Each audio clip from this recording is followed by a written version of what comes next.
Hello and welcome, brothers and sisters from all over the internet. This is your boy, Dusty Mike. So, The Last of Us, episode 4. It was a banger. Of course it was. I do have one critique of the show, and I wouldn't even call it a critique actually. It's more like a question or a subject for discussion. And my question is basically, is Joel whack? His hair, whack. His gear, whack. His jewelry, whack. His footsteps, whack.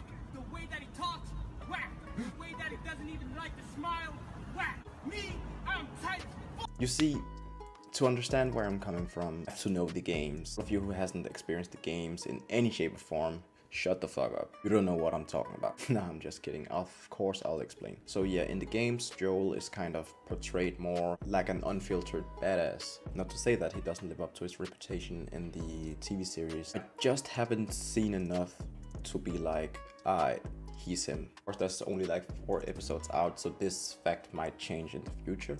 But throughout the story in this TV series, we are being told over and over again how Joel is not one to be messed with. And we hear it at first when we see that guy from the first episode who has scammed Tess for that car battery or whatever it was. And he was like, what about your mans? Like, I heard stories about that guy. I heard stories about him. Like, he got that dog in him. And Tess was like, don't worry about that, Shan. He answers to me.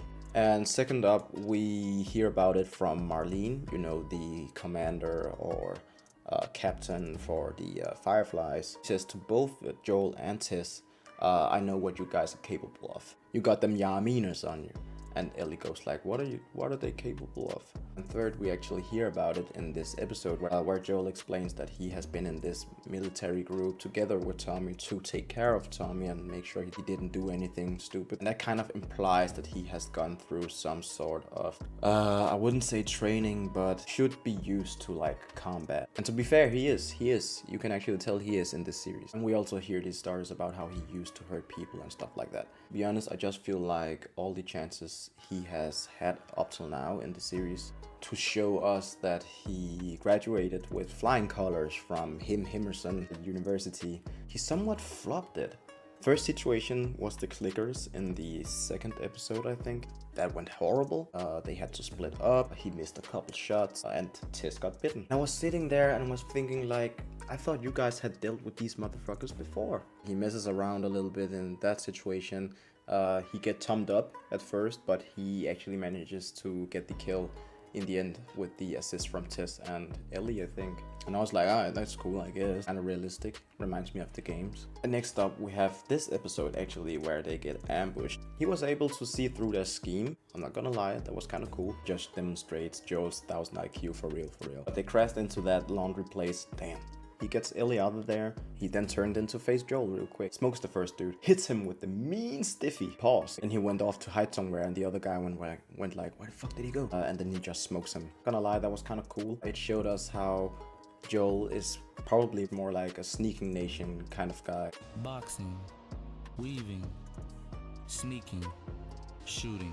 But that's cool, you gotta do what you gotta do. But then the third guy pulled up. He went like bang, but Joel thought fast. He deflected his gun. Heh, but I'm not gonna lie, he kind of thumbed up Joel for a minute there. And then of course we got the assist from Ellie. Hit him with the quick back shot. Pause. And I got mixed feelings about that scene. Not to say that they are negative feelings, but some mixed feelings. And I'll get back to that point later. But the thing that shook me the most in this episode was how the brothers Henry and Sam pulled up to Joel in his sleep. Oh, hell no, man. Oh my god.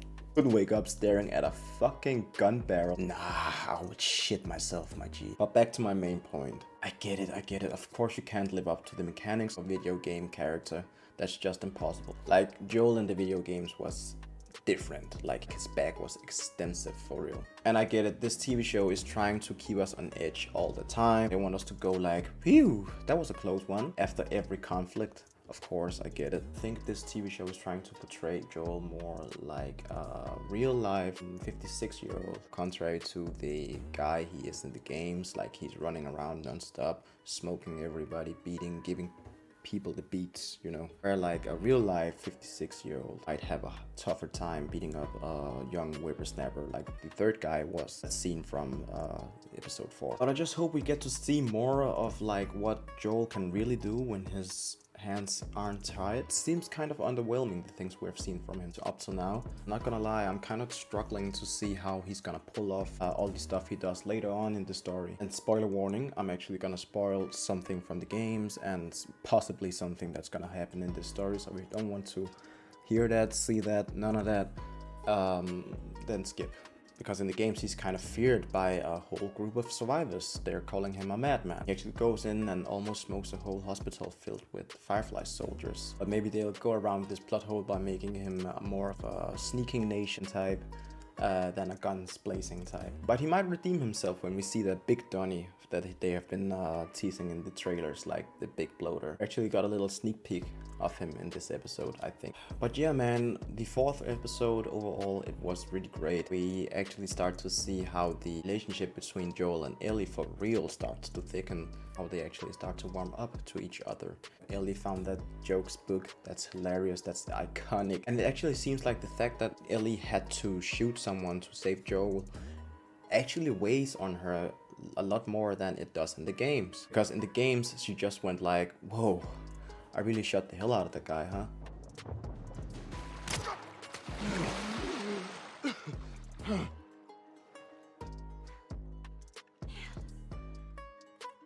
I shot the hell out of that guy, huh?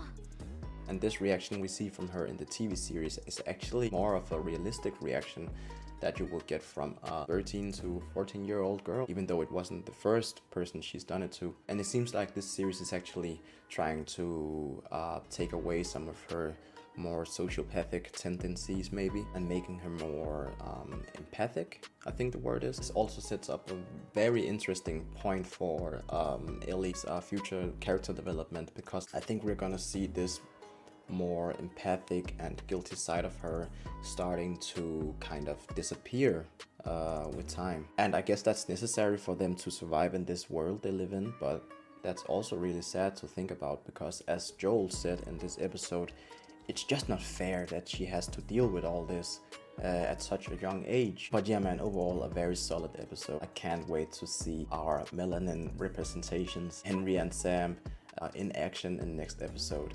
One of my favorite storylines from the games. But yeah, man, I've been talking your ear off now and I'll be letting you go. But I will be looking forward to seeing you in my next video. Take care and bye.